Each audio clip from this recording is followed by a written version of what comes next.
Hey everybody, thanks for watching our YouTube channel. We're constantly updating it with new content and never seen before content. So if you want to get the latest from Harvest, hit the subscribe button.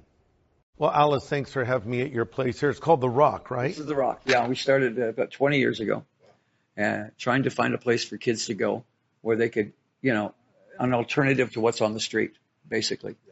And I watched a couple of 16-year-old kids do a drug deal on the corner, and I went, how does that kid not know he might be a great guitar player, or that other kid might be a drummer?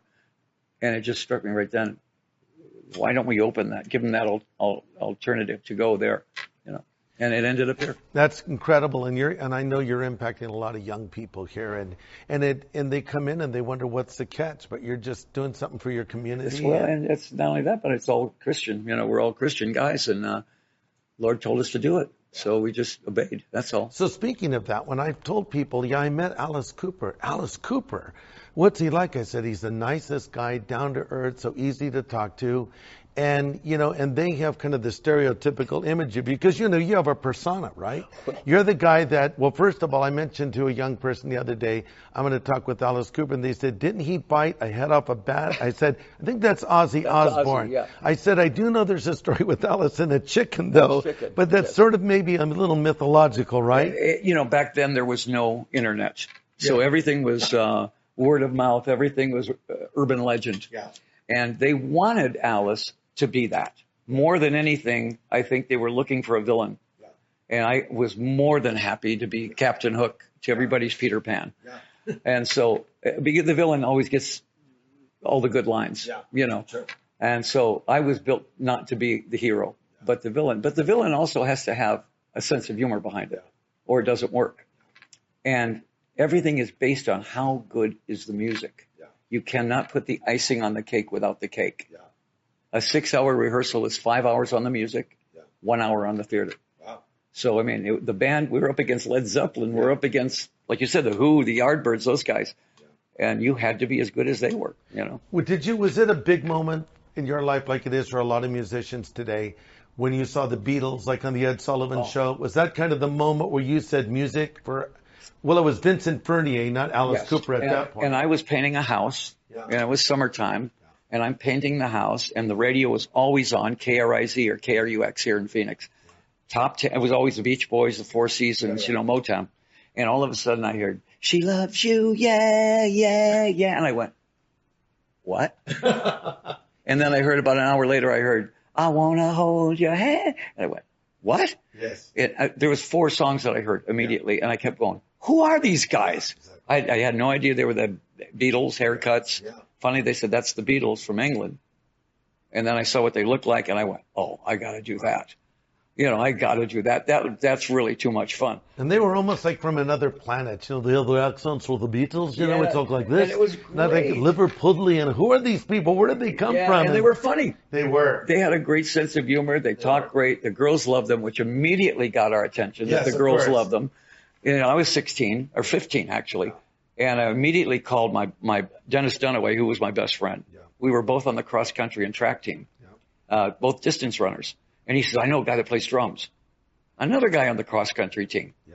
So 3 of the guys in the original Alice Cooper band were 4-year lettermen. Wow. We were jocks, which is so weird that we ended up being the most notorious band in rock and roll, and we were all jocks. That's funny. And then we found 2 of the most notorious guys at school are guitar players. Yeah. We're both guys that got kicked out 20 times for smoking and drinking and all this. Yeah. And they were the 2 guitar players, and I went, there's our guys right there. And you started out covering a lot of Yardbird songs, right? Well, a very unappreciated band, isn't it? They're a great band. They were once you got past the Beatles and Chuck Berry, then you had Rock and Roll 101 down. Yeah. Then you started looking at the Rolling Stones. Yeah. Okay, now it's blues-based rock. Yeah. And that's pretty cool to learn. Easy to learn. Yeah. And then you drifted in maybe a little deeper to the Who. Yeah. Okay, they're a little more experimental. And then the Yardbirds came along. Yeah. And we went, oh, that's it. Yeah. That's the sound right there. Did you have a favorite Yardbird song? Oh, all of them. Which Train Kept a Rolling was, even though it wasn't one of their songs, but Happenings 10 Years Time Ago was one of the greatest songs of all time. All of their songs. We basically did everything on the Rave Up album. Yeah. And we were the local band called the Spiders. Yeah. Played at the... Which is a very cool name. Well, we were the Spiders, yeah. And we were the Yardbirds band. Yeah. So when the Yardbirds came into Phoenix, where did they play? The club we were at. Oh. So we opened for them and did all their songs before them. Did they like that? They were over in the corner. Did they think They went... Oh, really? That's great. And then they got on stage and blew us off the stage because they were the Yardbirds. Now, here you are, a young guy painting a house, listening to the Beatles. It's a big moment in your life, and then you went on to meet all the Beatles. You know, that was something was that weird to meet them in real life? You never ever thought that you would ever be even in the same building as the Beatles. Yeah. And then all of a sudden you have a hit record, and now you're in the game. Well, in the 70s, you were the biggest rock act out there. Well, that happened just out of we just wouldn't give up. Yeah. We wouldn't give up. And finally, our producer came along, Bob Ezrin, who was our George Martin. Yeah. Yeah. He took a bunch of good ideas, good riffs, and said, I know how to make this into 3-minute records that'll get played on the radio. And we went, right. Yeah, we're never getting played on the radio. Yeah. We had 14 top 40 hits. Wow. Because of him. I watched a documentary about your career called Super Duper Alice Cooper. Yeah. And, as I watched it, I realized watching how ahead of your time you were. You've been called the godfather of shock rock. I mean, all these bands like the Motley Crues, the Marilyn Mansons, the Rob Zombies, and many others to follow. You can see you were doing that before anybody else did that. I looked at The Who, and I said, this band is so amazing. Pete Townsend is the spirit of rock and roll himself. He's still, nickels are bleeding. The he's windmill, 75 years old and he's killing it, And Pete Townsend, Daltrey, and then of course Keith Moon was one of my best buddies, who was the greatest drummer I ever heard in my life. Yeah, he was unbelievable. And I said, but there's a blank canvas behind them. Yeah. And I said, well, why don't we fill that canvas? In other words, if you're going to say, welcome to my nightmare, don't just say it. Give them the nightmare. Why not produce the nightmare? Yeah. So you crawl out on this limb, and either you're going to be a genius or a moron. Yeah. If it's a hit, you're a genius. Yeah. If it's a flop, they go, what an idiot that guy was. It just depends on if you get your record played. Yeah, and you met some of these guys from another era like Groucho Marx and George Burns. I mean, like they actually know Groucho Marx. I mean, that was the coolest thing ever, because once you were once you had a hit record, it was the Willy Wonka golden ticket. Yeah.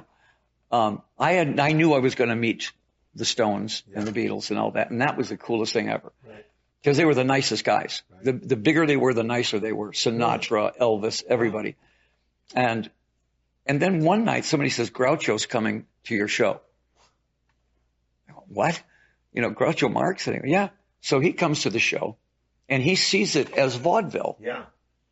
That's how he pictured it. He said, well, this is vaudeville. Yeah. So he brings George Burns, Jack Benny, and we look in the corner of the side, and there's all these Borscht Belt, vaudevillians. And Fred Astaire's over there watching our dancers, Cheryl and the dancers, and he's going, these kids are great, and we're getting all this great. And I didn't realize that that's how they saw it. They saw it as vaudeville.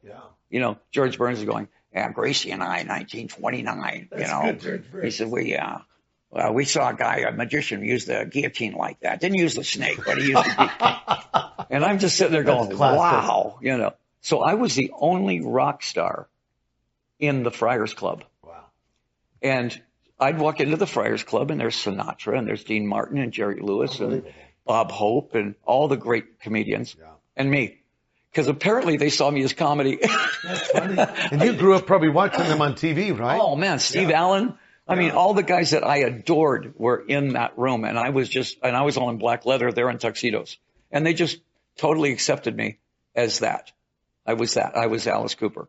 Right. And they treated me, hey, Coop, So when did Vincent Fernier become Alice Cooper? I know you had a band called Alice Cooper, and then later you actually changed your name. We were called the Naz for a long time, and went to L.A. as the Naz. Yeah. There was a Yardbird song called The Naz Are Blue, and I said, Naz, that's a great name. We found out later on Todd Rundgren's band was called the Naz. Yeah. So now we got to change the name. Yeah. And everybody came up with these horrific names, just because that was the thing right then. And with our image and all that. And I said, why don't we go the other way? Yeah. Why don't we give them something they're not going to expect? Right. How about, I was thinking Betty Crocker, but Crocker. Alice Cooper came out. Yeah. Yeah. And that was the name that sounded like the little old lady that made cookies for everybody down the street on the porch. And I said, Alice Cooper. That's the band's name. And everybody goes, that's so weird. And I went, yeah, that's good.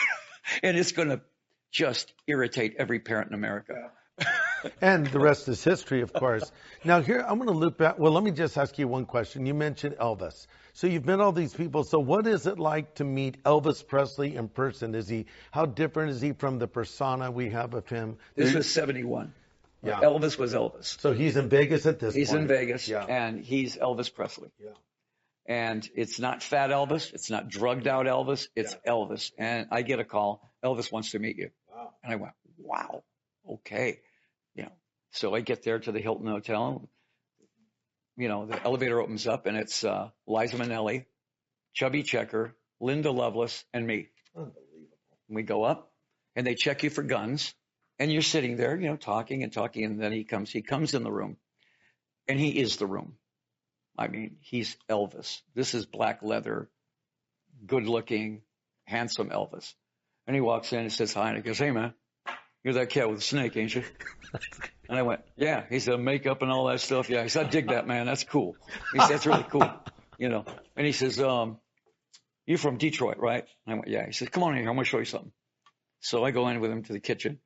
Opens up a drawer, hands me a loaded Smith & Wesson 38. And I start taking the bullets out, because I'm from Detroit. Yeah. And he goes, no, man, keep the bullets in. I'm going to show you how to take a gun out of somebody's hand. Oh, my gosh. A loaded gun? Yeah. By the time I said that, the gun was out of my hand. I'm on the floor. Those are karate moves of Elvis. Yeah. There's a boot in my neck. Oh, my gosh. That's great, Elvis. Can I get up now? Yeah, right. And he says, you won't see my most prized possession. And I went, yeah. So just me and him now. And go in the bedroom. He closes the door, and I started going, most prized possession. What am I doing in Elvis's bedroom now? I don't know what his prized possession is. Yeah. And he opens up a drawer, and he pulls out an envelope with x-rays. And he says, what happened was, I was leaving the bar the other night, with my boys. He says, and there's 3 boys out there drunk, and they want to fight me. He says, and I called my boys off, and I fought all 3 of them. He says, broke the guy's collarbone right here. He says, then I swung around.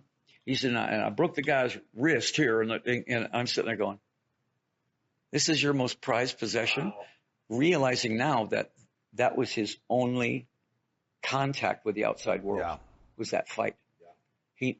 The colonel wouldn't let him go left, right, up, down. He couldn't go to a movie. Yeah. He couldn't go play pool. He couldn't go to a bar, because that was his little life was in that. He could have anything he wanted in that room or Graceland, but he couldn't leave. So right then I realized, if anybody puts you in a mansion or no matter what, and gives you anything you want, you'll find a way to kill yourself, because it's not natural to be held up in a place like that. And he did. I mean, he ate himself to death. He drugged himself to death, and he died early. And that's happened to so many. Michael Jackson. Exactly. Yeah. Who ended up marrying Elvis's daughter. Yeah. But it's happened to so many rock stars. Yeah. I mean, going back to the so-called 27 Club, Brian Jones and... we knew all those guys. You knew these guys. Yeah. But yet your life didn't go that way. I mean, it did for a while, didn't it? Could have. And you were starting to go in that direction. Oh, yeah. You had a serious alcohol problem. And I remember hearing that you were you had a big rock of cocaine. Oh, yeah. And you were bleeding out of your eyes. Yeah. It was insane. Yeah. After about 2 weeks, Cheryl had gone. She'd gone to Chicago and said, I can't watch this. Right. Yeah. But the cocaine was speaking a lot louder than her. Yeah. And finally, I looked in the mirror, and it looked like my makeup, but it was blood coming down. I think I might have been hallucinating. I don't know. Flushed the rock down the toilet and went to bed for 3 days. And I woke up and I called her and I said, it's done.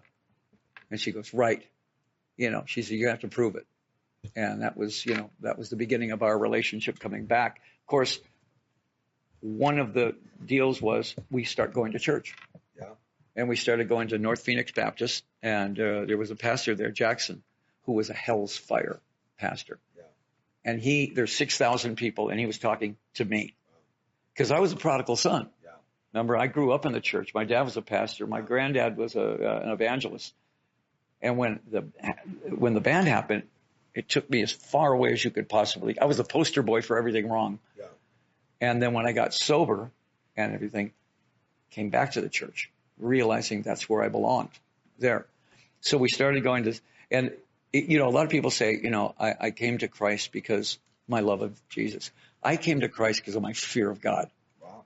I totally understood that hell was not getting high with Jim Morrison. Yeah. Hell was going to be the worst place ever. In fear, I came back to the Lord. But I went to another church, and that pastor preached the love of Christ, which now you put the two together, and it was exactly right. Yes. Well, the Bible even says some saved by fear. And there's a point where some people, they need the hell scared out of them. I'm telling you, because I knew if I died, and I knew, in other words, I knew who Christ was, Jesus Christ was, and I was denying him. Because I was living my own life and I was living my life without him. I knew that there had to either come a point where I either accepted Christ and started living that life, or if I died in this, I was in a lot of trouble. Yeah. And that's what really motivated me. What does that mean when you say accepted Christ? What does it mean to accept Christ? Well, I don't think we accept Christ. I think we accept the fact that he accepted us. Yeah, sure. And I just got to a point of saying, I'm tired of this life. Yeah. And I know that this is right. When people say, well, how do you know that? Put that into words. And I go, you can't put that into words. Yeah. It's because God opens your eyes and he says, and it's supernatural. That's right. And you try to tell that to people and they go, well, yeah, but so's voodoo and so's this. And I go, no, you don't understand. And I could never explain it to you. Yeah. But when the Lord opens your eyes and you suddenly realize who you are and who he is, it's a whole different world, and right then, I was baptized and I went to my pastor and I said, I think I got to quit being Alice Cooper now. Mm-hmm. And he goes, really? He says, do you think God makes mistakes? And I went, no. He says, look where he put you. Yeah. He put you in the exact camp of the Philistines. Yeah. And you were basically the leader. Yeah, that's true. So now, what if you're Alice Cooper, but what if you're now following Christ? Wow. And you're a rock star, but you don't live the rock star life. Yeah. Your lifestyle is now your testimony. Wow. And that made total sense to me. So there were lyrics I changed. There were certain songs I so changed. What's the difference between 70s Alice Cooper and Alice Cooper of today? The big difference was the 70s Alice was alcohol driven. That character was a victim. Yeah. He was carrying the load of all the teenagers out there that were disenfranchised. They were the ones that were like, nobody understands me. Okay, so Alice was them. He represented them. And on stage, you can see that, this was like that. Yeah. When that Alice was gone, I said, now what am I going to do? And I thought, wouldn't it be fun to be like the arrogant villain? Now, in a sense of, say, Alan Rickman, who's really arrogant and condescending, but funny. Yeah. Almost John Cleese, where he looks down on people. And you can see that it's funny, but it's still scary a little bit. Yeah. I said, that's how I should play Alice now. And that worked. But I found myself now, my lyrics were now aiming towards Christ. Wow. You started looking at the lyrics and you started going, wait a minute. That's pointing to Christ.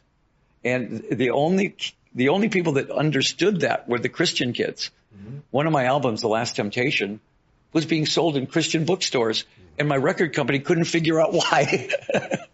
Because it was all totally, it was doctrine. Yeah. It was saying, hey, the last temptation. I mean, if you want what the world has to offer you, that's all you're going to get, Yeah. There's so many young people today, we hear the names of all these people that you've known personally. We talked about Jim Morrison and the Beatles and Did you ever meet Hendrix? Oh yeah, Hendrix is one of my best buddies. Wow. You know, Jimi Hendrix was the What a talent. first guy that ever went, here man. Wow, really? And I went, oh, okay. You know, like an You think he's the greatest rock guitarist of all time? You know, the most inventive. Yeah. I'd say the most inventive. There's others like Jeff Beck, Clapton that are, you know. They all respected Jimmy on a whole level. But no one sounded like Jimmy. No, he did it so differently, and they all came out to see him, and they all kind of looked at each other and went, wow. Yeah, we thought we did everything there could be done to a guitar, and look at him now. He's playing it upside down. Yeah. He's playing the blues, but it's psychedelic blues. Yes. And everybody loved him. But he was the nicest guy. Yeah. Nicest guy. And his death was just totally an accident. Yeah. But yet these stories keep repeating themselves. You know, you go to the 27 Club of the 60s, then fast forward to Amy Winehouse or Kurt Cobain, most recently rock DJ Avicii. Same story. Chris Cornell. Yeah. And Chester Bennington. Chester Bennington. You know, and it's like, come on, you know, this story keeps playing itself out. And, you know, there's someone watching this right now. You've lived this life. You've been there. You've known these people. They've been your friends, many of them. All of them. So, like, what would you say to somebody that's thinking there's some kind of an answer or fulfillment in the trappings of this kind of life, or drugs or any of that, or alcohol even? What would you say to them as to, you know, what course they should follow? Well, there's an old saying that, you know, trying to fill that hole that God should have with alcohol, drugs, sex, money, everything, and it never works. Most of the guys I know that listen, that actually are interested in Christianity, are the guys that hung over the edge and were that far from going down. They're the ones that go, really? Yeah. And because they know that there is no fulfillment in that. How many wives can you have that doesn't work? Yeah. How many cars do you need? How many this and this and this? And they keep going, but there must be something. It seems almost as though they try everything but Christianity. Well, because if you become a Christian, what you're saying is, I'm not God anymore. Yeah, good point. If you're saying I'm not God anymore, everybody wants to be God. Even Christians have a hard time giving up your life. You know, that's the last thing they want to give up, is the fact that I want to make my decisions. And finally, what do they come up with? Yeah. Finally, the only thing is, I've tried everything. I'm tired. I'm just going to kill myself. Yeah. Wow. You know, I mean, I think a lot of it has to do with clinical depression. Yeah, I'm sure. And sometimes it's just undeniable. I mean, you can't talk a person out of clinical depression. Yeah. You know, it's there, and luckily I've never had that. Yeah. You know, I would really be afraid of that. Yeah. But again, even Christians, there could be Christians clinically depressed, but at least they have a savior. That's right. You know. And now today, you know, you have your band, the Hollywood Vampires, Joe Perry and Johnny Depp, and, you know, you hang out with these guys that you told me that you gave a Bible to Marilyn Manson. Yeah. They respect you because you're you. You know, you're still Alice Cooper, but you're a changed man on the inside. Yeah. And they, you know, they respect you, and, you know, you have this platform to reach people that, like a guy like me who's a preacher, it never listen to a guy like me, but they'll listen to a guy like you. Well, they, you know, because they knew me before. Yeah. And they know me now. And they go, okay, what happened? I said, the Lord's in my life now. And what do they say to that? A lot of guys think, oh, just another religion. Yeah. Okay, well, the last thing you want is religion in your life. What you want is Christ in your life. You don't want religion in your life. Yeah. I think people judge Christians by other Christians. Yes. And immediately they think, well, you're Christian, so you can't do any wrong, and you're better than me. And I go, that's just the opposite. Yeah. And when you become Christian, you become very aware of how far away you are. But again, you know, Satan uses that. Yeah. Satan uses that as a weapon. You know, I'm Christian and I made a mistake. Oh. Yeah. Well, then you're not really a Christian. Yeah. Well, we're a work in progress, aren't we? Well, exactly. But, you know, you'd be surprised how much that they have this image that you have to be perfect if you become a Christian. Yeah. We'd like to be perfect, but we're certainly not going to be. Yeah, that's right. You know? Right. Well, heaven is not going to be filled with perfect people. It's going to be filled with forgiven people. That's it. And we just have to admit our sin, and we still sin. The Bible even says, if we say we have no sin, we deceive ourselves. The truth is, everyone's going to sin. And there's all kinds of sins you can do. Yeah. Sins of commission, sins of omission. I pray all the time. I said, if I sin, don't let it be something that I purposely decided to do. Yeah. I don't want a sin that I designed myself. Yeah. I said, because that's like first degree murder. Yeah. That's, premeditated sin is something you want to avoid at all costs. We're going to sin by omission. We're going to sin by not honoring God to where he should be honored. Totally. But when you sit there and go, okay, now I know what I'm going to do here. God will forgive me this. Yeah. Sin is sin to God. Yeah. And it's not funny to him. Well, a lot of people are surprised to find out that Alice Cooper believes in Jesus Christ. Oh, yeah. And they're also surprised to find out that Steve McQueen believed in Jesus Christ and had strong faith before he died. And they're also surprised to find out that Johnny Cash had a strong faith in Jesus from his childhood. He struggled, but I think that he was just sort of like the prodigal son who came back again and again and again, Yeah. but he never lost sight of his roots or his faith. That's exactly how I relate to him, because I was that same guy. Yeah. I went as far away as I could and then came back. Yeah. Because it kept calling me back. He kept calling me back, And the great thing was he gave me a wife that was a prayer warrior. Yeah. I mean, and that was what really solidified everything. Was like, that's what really was people say, well, how can you be together for 43 years and still flirt with each other? Yeah. Because that's what the Lord gave us. That was our marriage, Yeah.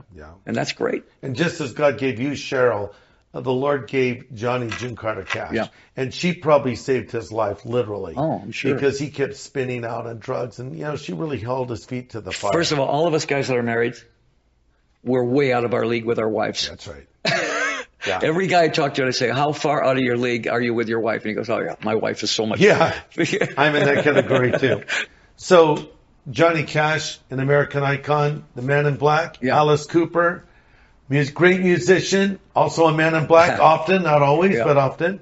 And so, what do you think of Cash, kind of looking at music in general?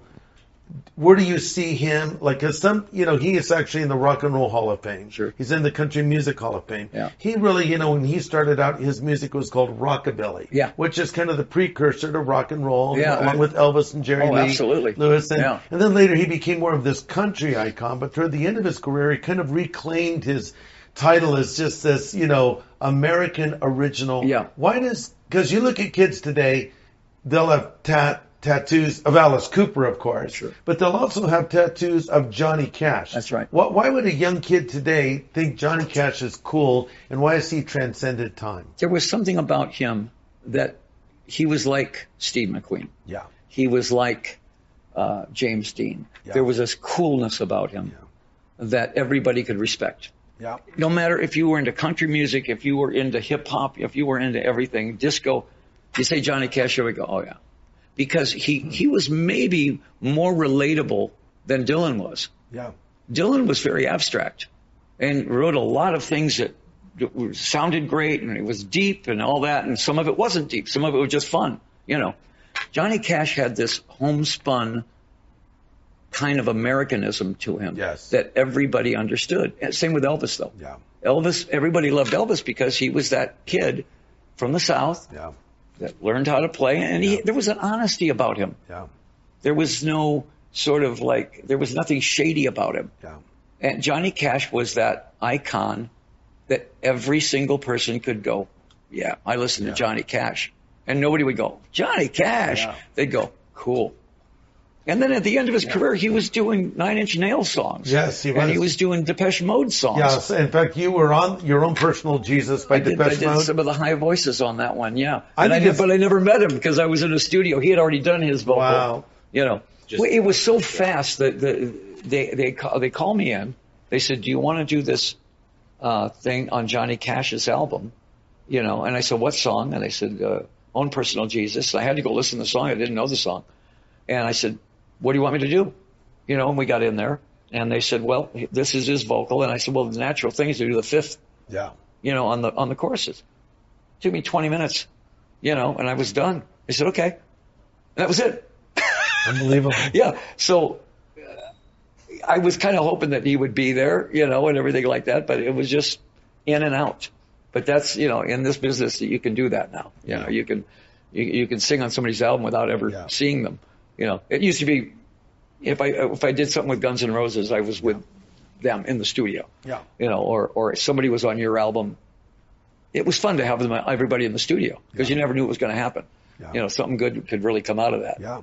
But that one was really kind of mechanical. Yeah. And to be honest with you, I don't even know if it's my voice that's on there at the end. Really? I think it's me. Sounds like me. But you never know. It's a great song. Yeah. I didn't know until you told me that was you vocalizing. Yeah. I love that song. Yeah. I did it and don't know if it ended up on the album. So, I mean, I never really paid any attention to it. I just said, well, I know I sang with Johnny Cash, but I don't know if it ended up on the album. They could always just kind of go, well, this didn't work, this didn't work. And I understand that.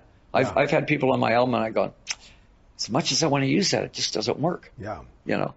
But there was not one person that didn't respect Johnny Cash. Yeah. He'd been in jail.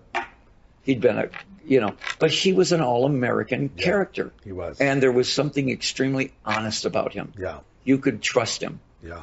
Whereas other rock stars, you couldn't. Could you trust, Chuck Berry?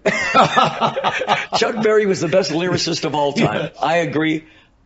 He was the architect of what we call rock and roll. Yeah. But if he couldn't think of a word, he'd make one up. Yeah. Don't give me no botheration. Use botheration in a Scrabble game and see what happens. The Coolerator was filled with the Coolerator. There was something so great about Chuck Berry, but did you trust him? Nobody I know trusted Chuck Berry or Jerry Lee. Yeah. Everybody trusted Johnny Cash.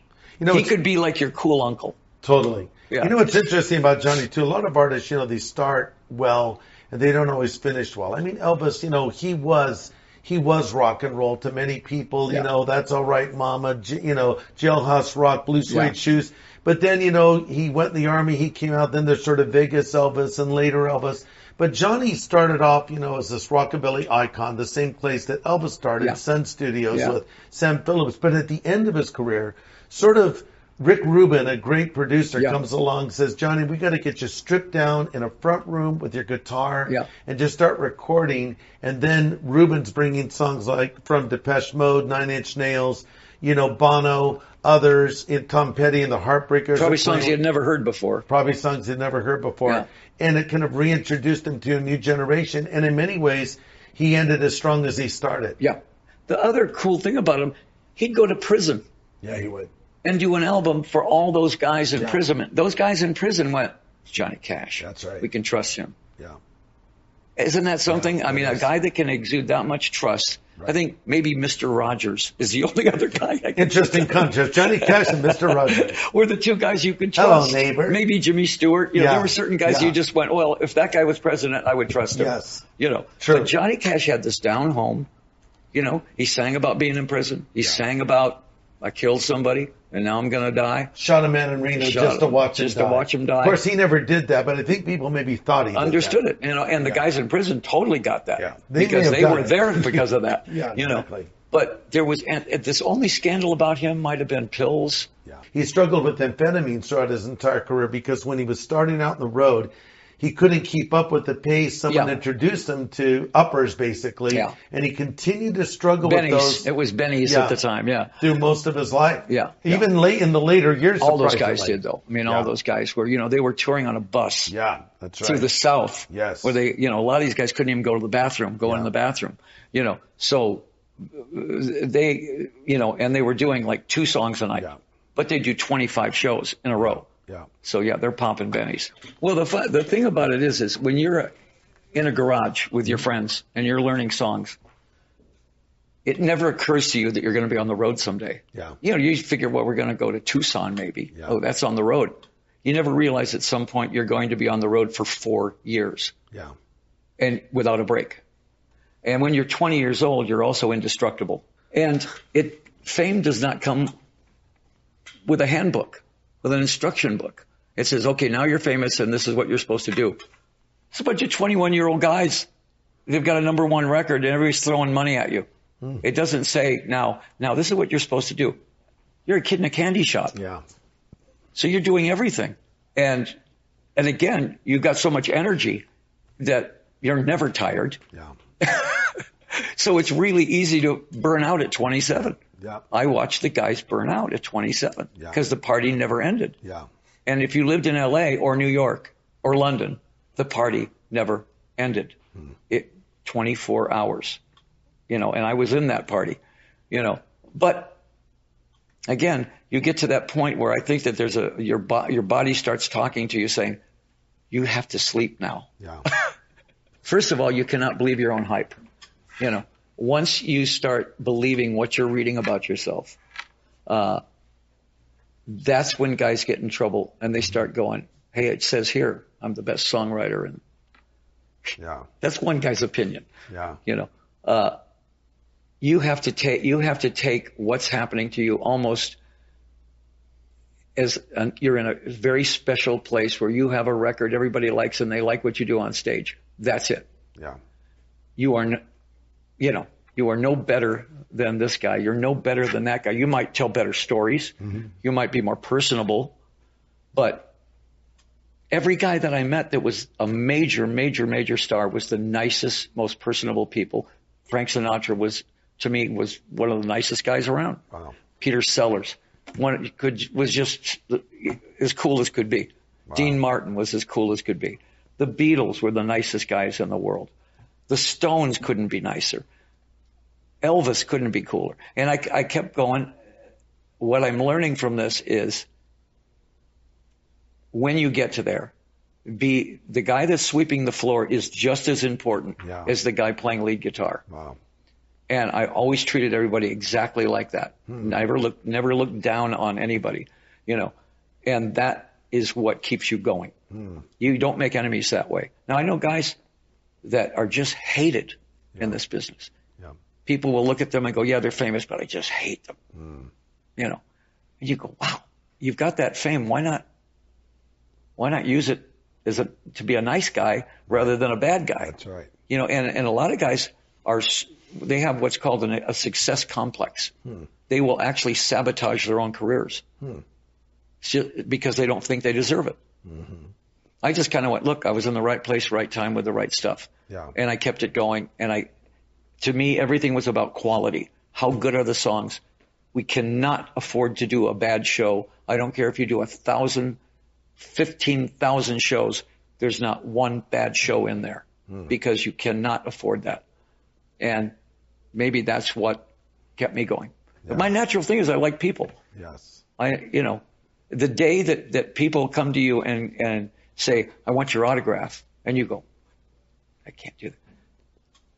The day you have to worry is when they don't want your autograph. Yeah, that's right. And when they don't want to take a picture of you. Yeah. So there's never been a time where I've said no. I always said, okay, let's take it. Let's picture. Fame, like you said, fame can kill you or it can be the greatest thing in the world. Yeah. If you use it right. Yeah. The road, though, is you're so excited about getting on stage and the audience already knows your songs. Yeah. And there's the excitement of getting on the stage in that very first chord. Mm-hmm. If you're tired or if you have a toothache or if you have a headache or if you have pneumonia, the adrenaline takes care of all that. Yeah. And you're suddenly just fine. I'll tell you a great story. Okay. I have this sword that I use on stage. Mm-hmm. Very swashbuckling of me. It's Errol Flynn's sword. Wow. So it's very, very cool thing to have. And at one point, I'd stick it in the stage and walk over. So the fog and adrenaline, and I stick it, and it goes right through my leg. Oh, no. So it doesn't hurt that bad because I'm in shock. And I let go of it, and it just and it's spurting blood out. Now, the audience thinks it's a trick. The ultimate. Yeah. The band knows that it's not a trick, and that I'm going. And I turn around and they're going, there's little puddles of blood everywhere, right? No. And finally, I just take it, pull it out, stick it in this thing, and I'm fine. So as soon as the show's over, because now the adrenaline's gone. Yeah. And there's a hole there. And, they said, well, we got to go get a tetanus shot. Yeah. And I'm going, well, I already put a sword through my leg. I'm not going to go get a shot. And I took a bottle of whiskey and just poured it on there. Are you kidding me? Because that's what James Bond would do. Yeah. Right? And I'll be all right. And I'll wrap it up. And I couldn't walk. Cheryl was, could not walk at all. Next night, the show, bang, nothing. I'm all over that stage. Really? Don't feel a thing. As soon as the cloud, Oh yeah, the adrenaline. and I've kicks in. seen her do the same thing because she's a dancer and she'll twist her ankle or she'll do something else. How you can't dance tonight? And she'll say, I'll find a way to do it, you know. And she gets on and dances beautifully. And I go, well, what happened? And she goes, because this audience is there, the show's there. You're not going to let them down. Yeah, you actually said something. I don't think you meant it this way. You said the adrenaline's there, but afterwards there was a hole there. Oh. And I thought, there's the adrenaline rush, but then afterwards it stops. And now the crowd's gone, and you go back to some obscure hotel room. Yeah. And do you think that's where a lot of people get into trouble because they're trying to maintain that high, that euphoria? Yeah, that's when all of a sudden, well, I better take a downer to go to sleep. Yeah. Oh, and then I better take some speed to wake up. Yeah. And now I better take a downer to balance that out. Yeah. And then and now you're on a whole roller coaster. Yes. I never got into that. I was very happy I never got into that. Yeah. But I knew a lot of guys that were just living on this speed and this downer and this speed and this downer. And, I said, that can't work. That teeter-totter kind of lifestyle can't work. I found that when I got sober, I had so much more fun touring. Wow.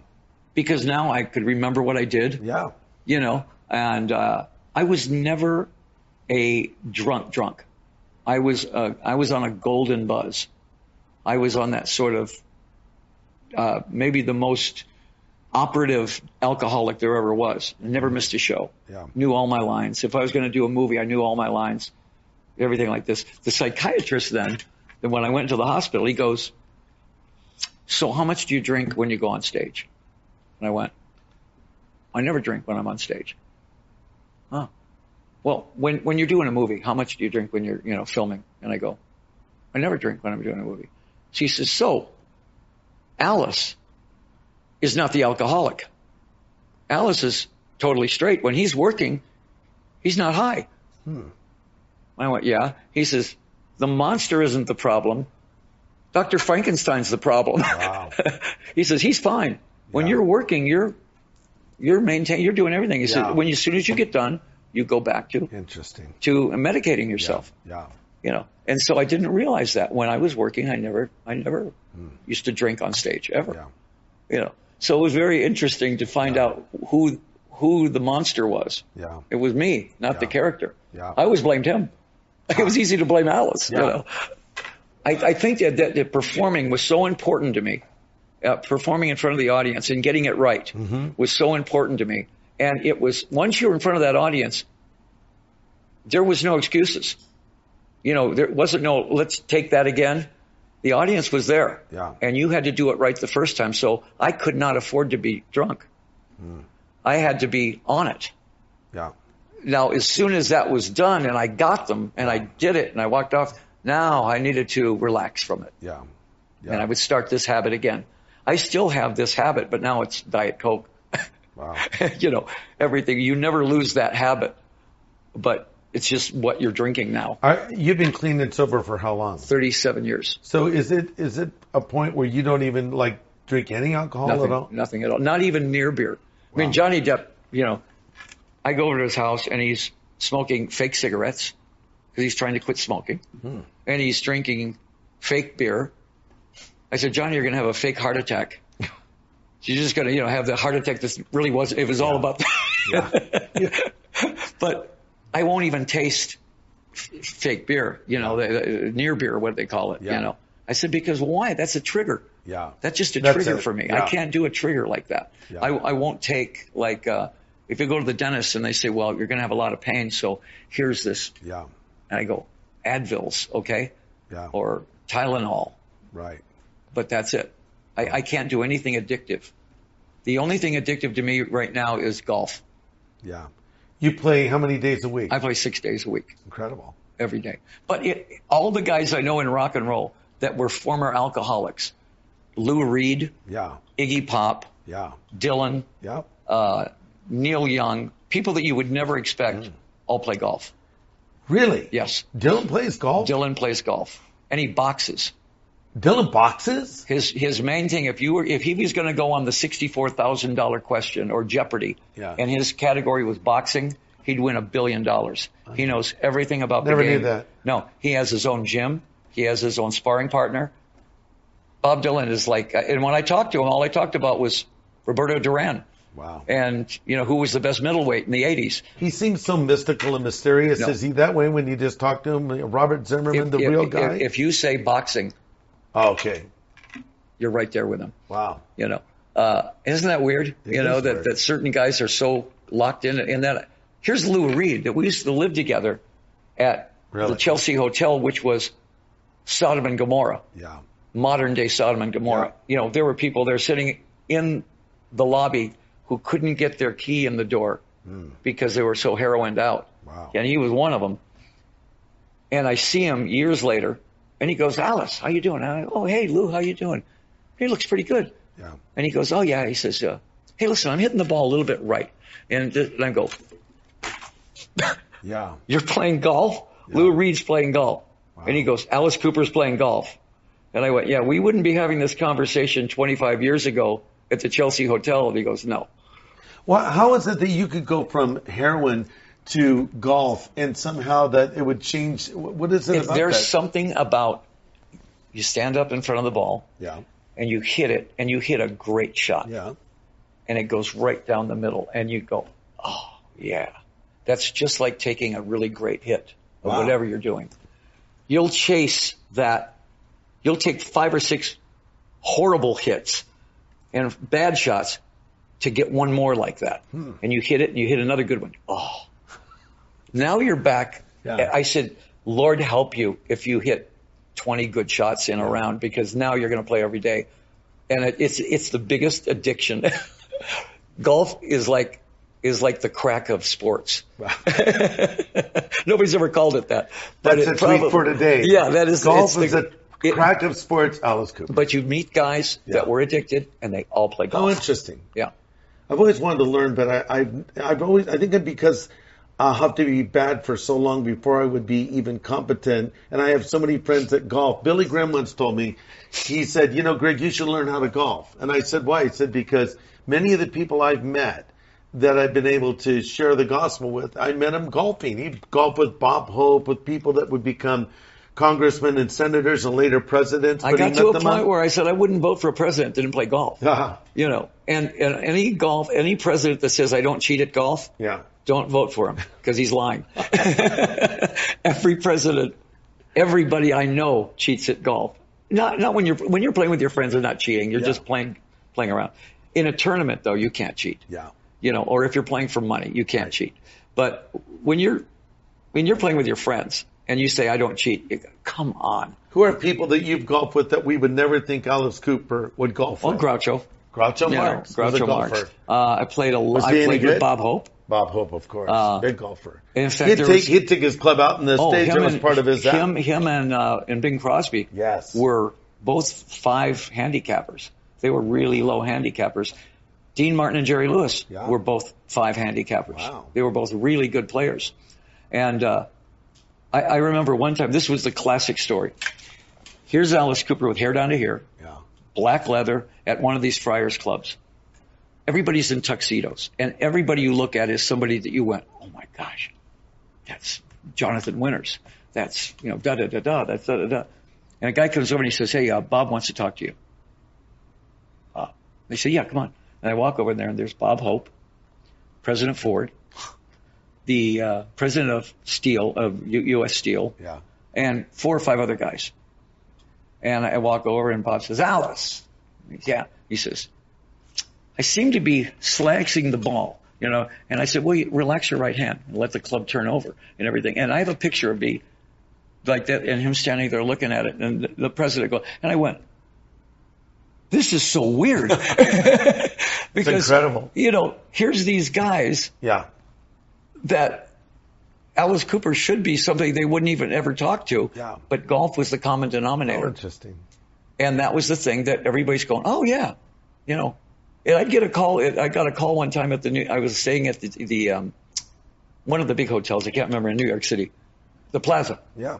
And I get a call, and it says, "Hi, this is Tom." He says, "Yeah, I'm President Ford's press agent, hey, listen, he's got 3 hours off tomorrow. You guys want to play? Really? I said, yeah, I can play tomorrow. Great. About 5-10 minutes later, I get this call. Hey, Alice, it's Jerry. He said, I can't play tomorrow. I got to go to Puerto Rico. There was some kind of a thing going on. Jerry, President Ford. Oh, my gosh. Jerry, And I'm going, well, okay, President Ford. And I said, well, we'll play some other time. And he goes, okay, yeah, give me a call. Keep me in the click. No, I went, what other sport would that be? That's true. It's golf was like the common denominator. Wow. I had a very special thing with the audience in the fact that I realized after a long period of time that all they really cared about was the songs. Mm-hmm. They want to hear those songs. Yes. Okay, I'd go to hear the Stones. Yeah. I want to hear Brown Sugar. Yeah. I want to hear The Last Time. I want to hear this, and this. On our thing was not only did they want to hear the songs, but they wanted to see the show. They would be disappointed if I didn't do the guillotine. Mm-hmm. They'd be disappointed if I didn't do the straitjacket, or if Cheryl's nurse didn't come out and become the nurse. They expect the things, and you go, okay, we're going to give you that. Yeah. And we're going to give you more than that. Yeah. We're going to surprise you 2 or 3 different ways. Yeah. But your relationship with the audience is the very first time that you feel like you're going to die and you start schools out and the audience goes crazy, you realize that's what they're there for. Yeah, that's right. That song meant something to them. Yes. Or you do a ballad, Only Women Bleed, and that song meant something to those. Yeah. All of a sudden you see flashlights or things like that, because that's them saying, this song meant something to me. Yeah. And I think about that with the Beatles. When I think about certain Beatles songs, I go, oh, yeah. That every time I hear that song, it means something to me. Well, I've seen Paul McCartney in concert a few times, and whenever he's doing the Beatles songs, people flip out. Oh. Then when he starts going back into the catalog of some obscure songs, that's when people go to the restroom. And he's aware of it, too. Totally. But when he does those Beatles, he does the first chord or whatever, people know those songs. Yeah, Cheryl and I were backstage when he was doing a show. I think it was here in Phoenix. And, we've known Paul forever. We're talking to him and everything like that. I said, let me see your set list. And I look at the set list, and there's 40 songs. Wow. Every single song I know every lyric to. Yes. And he says, yeah, that's our set list tonight. He said, you want to see our other one? I said, you have another one? And I see another 40 songs that I know every single word to. Right? And so we're sitting in the front row. It's kind of a VIP area, and I'm sitting there like this. And they start out with, I saw her standing there. Yeah. I'm on my feet. Yeah. I'm 16 years old, and I'm going, yeah. I never do that for anybody. Right. And I couldn't help myself. Yeah. Cheryl and I were both up there screaming, because that song meant. And that's how your audience feels. I was 16 again. When you're doing Schools exactly. Out and other hits, it's like, so you get that. You want to give them what they've come have for. that. You have now that connection with your audience that only you have. Yeah. And that's your private connection with that audience. Yeah. And that may be the only personal thing you have with them. But when you do that song, you look at them and they're going, oh, yeah.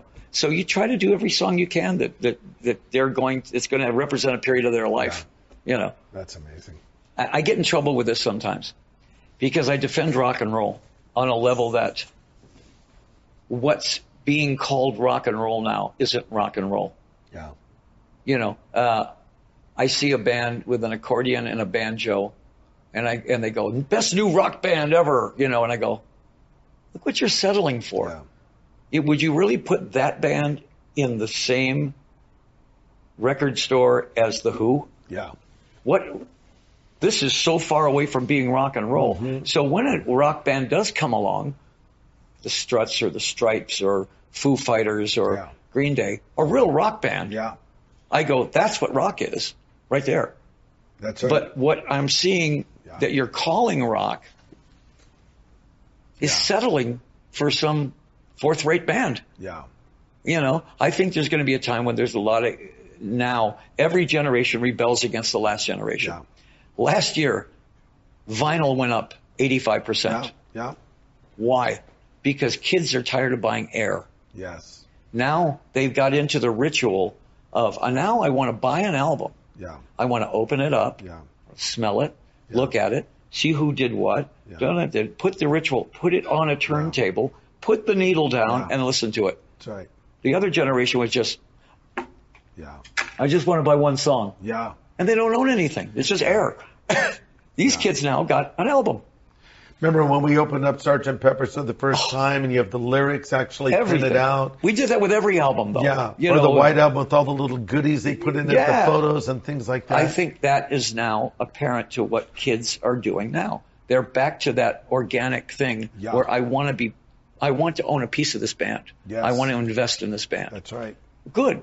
Great. That's great. Now, there's great Christian bands. My son's band is a great band, Co-op. I mean, if they sound like Linkin Park a little bit, only harder. Yeah. And then you listen to the lyrics, and it's Christian-based lyrics. Wow. Tug of war, where the world's pulling you this way and God's pulling you this way. Yeah. Never whisper the truth. Scream it. Don't whisper it. Yeah. Rock and roll. Yeah. Tell everybody.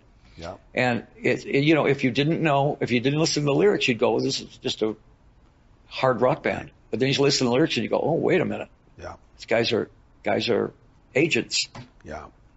And a lot of the vinyl that people are buying are albums and bands from the 60s. I'd like be a 15-year-old kid and put your first Doors album on and go, yeah.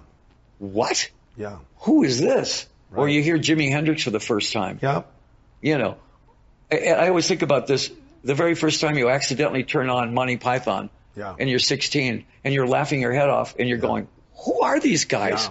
Yeah. That's all that lost stuff that the kids can now start rediscovering. Right. Some of these kids have no idea that Paul McCartney was in the Beatles. Yeah.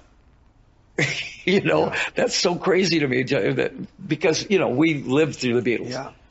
I have a friend, Eric McTaxis. I said, who's your favorite band of all time, Eric? He says, Paul McCartney and Wings. I said, wait, not Paul McCartney and the Beatles? No, Wings. I'm thinking, seriously. Yeah, because that's, He's a little younger than me. I like some Wings songs, but come on, the Beatles. What is your favorite Beatles album? I have my opinion. I'll tell you mine. Revolver. And here's why Revolver. A lot of people would because say that. It was before Sgt. Pepper's, and it was not quite the old Beatles. That was transitional. Eleanor Rigby, kind of a Taxman. Certain songs you can see where they're going, but it just kind of was like a moment in time. And of course, Rubber Soul and the heels of it. George Harrison once said you could have released them as a 2-album set. Revolver and everyone says Sgt. Pepper's, but I think Revolver. If you eliminate Sgt. Pepper, I would say Meet the Beatles. Yeah, of course. Because that was the one that made you just go, wow. Yeah. And then the White Album. Yeah, it was amazing. They just remastered it and released it. The White Album there's so many great things going on that album. And it was too bad because it was at a point when they were not getting along. Yeah. But they were writing these great songs. Yeah. As My Guitar Gently Weeps, one of the great solos of all time. And it wasn't George Harrison, it was Eric Clapton. Yeah, that's right. I just rediscovered Glass Onion. That's a cool song. Everything on that cool album. Song. You listen to Blackbird. Yeah. And you go, this is a piece of art. It is, absolutely. Songwriting is, I realized this a long time ago, that I'm sitting there with Pink Floyd in our house because they lived with us for a while. We lived together. And who are we listening to? We're listening to Burt Bacharach. Really? And we're sitting there going, wow, that's really good what he did right there. Yeah. We were talking about the construction of the song, how that verse went right into the B section effortlessly. And then it went right to the chorus. Yeah. And then what did he do? He had his little something else, and then he went back to the B section. Yeah. And we're all sitting there, because we're all songwriters, going, that's so simple. And then you realize, why were the Beatles so good? They were so simple. Yeah. Nothing got in the way of the lyric. Nothing got in the way of the vocal. Yeah. The Beatles would not have been as good as they were without Ringo. Yeah. Ringo was a pocket drummer. Absolutely. And he just stayed back there and kept it going. Songwriting was everything. So I would listen to Laura Nero, and I'd go, wow, this girl writes amazing. Once you get a lyric and a chord structure and you marry them together and it works, you can't explain why it works. You just sit there and you go, everybody in the room, my producer and I, will play it, and then we'll all look at each other at the same time and go, oh, that worked. I used to do a funny thing. I had 2 daughters and my wife, and we'd write ballads. We wrote like 4 big ballads. Only Women Bleed, You and Me, I Never Cry, How You Gonna See Me Now? Like that. They were all big hits. And I found that I would play them for my wife and my daughters. And there's that one moment where that chord hits that lyric. And it's the heartbreak moment. Wow. And if I heard this, I went, hit. It's a hit. Wow. I'd play it for Cheryl, and she'd be listening, and, and the girls would be listening, and they go like this, and they go, oh. And I'd look at my producer. We just broke her heart. And that's what made it work. Wow. Eleanor Rigby. Yes. And she recorded. Yeah, which I don't know why he chose me for that song, but he did. And it was. I loved your interpretation. Well, just the fact that they let me sing it. I figured I was going to do Helter Skelter or something. Exactly. But he said, Eleanor Rigby, and I went, what? Yeah. Okay. But the fact though that they did it so many times, where that lyric and that chord and that thing hit at the right time and made an emotional response to you, and you went, oh wow. I love that song. Yes. That's the magic of writing. You get it every once in a while.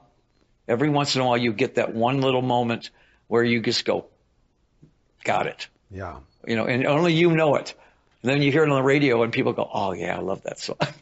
Why do you think there's sections in an artist's career or a band's career when it's so fertile and there's so many songs, and then maybe they get to a point where those songs aren't coming at the same pace? Is it because maybe, everyone's first album, you're storing up music, and maybe you're suffering in that time and they've come out of life, and then maybe later your life changes and you don't have the same lifestyle? I don't know. That's exactly what it is. Every album is where you were at right then. Yeah. I can listen to an album. I know we wrote an album from the inside right when I came out of the mental institution from the drinking. And I wrote a song about everybody in that mental institution because it was just like a writer's dream. Yeah. There were so many psychotics in there that were interesting to me. Yeah. Write it down. And Bernie Taupin and I would write the lyrics, back and forth. And, but that was that one period. Yeah. The very next album was totally different from that. So you look at those albums and you go, wow, what was I thinking during that album? Yeah. There's 3 albums that I did. I call them the blackout albums. Well, I don't remember writing them, recording them, or touring with them. And, unbelievable. And I wasn't blacked out. I just erased it. How many years was that? Oh, it was a period of time right in the late 70s, early 80s. Wow. When literally, and they were good albums. I'd listen to them and I go, wow, that's great. I don't remember writing that song. Unbelievable. Isn't that something? Yeah. And now our fans love those albums because they were the tortured albums. They were the ones where I was writing all about this stuff and I was gone on cocaine, or I was gone on this and this. And the songs were so unique. Yeah. It didn't sound like anything on Love It to Death or Killer or $1 Billion Babies or School's Out. It was, this artist is insane, but let's delve into this insane mind and see what's going on. And some of the stuff was great, and now I listen to it and I go, what was I thinking? Where was I at? Yeah. But I can look at those albums. I still appreciate them. Yeah. But I have no idea where I was at during that. Yeah. Welcome to My Nightmare was something that I loved. I was so immersed in that album because it was so thick and rich and full of stuff. Yeah. But I wasn't in trouble then mentally. Yeah. I'm so glad you've come through, and you're just, your recollection and your stories and just the life in you is just, it's so wonderful that you're here continuing to make great music and making an impact, and especially considering the fact that you're not ashamed to say to anyone that wants to know that you believe in Jesus Christ. Oh, absolutely. People talk about Alice being a rebel. There was never more of a rebel than Jesus Christ. Yes, true. He was the ultimate rebel. He went against everybody and took it, but I mean, if you want to talk about a rebel, he was the ultimate. That's right. Once you realize that Alice is a character. Yeah. And that's another world over here. Here's the world of Alice Cooper. And so I'm not touring right now, so I'm over here. Yeah. I'm in Solid Rock right now. Yeah. So this is the world I'm in right now. I'm in Solid Rock. Tomorrow is a big tournament and this and that. People have to remind me I'm Alice Cooper. Yeah. Because I totally kind of forget about it, But in a couple months, I'm going to be back over here again. You know, I don't take any of it seriously. I take the music seriously. I take the show seriously. I don't take the hype seriously. Yeah. I'm way past that. You know, I respect Alice, the character, and I love the character. He's fun. He's my favorite rock star because I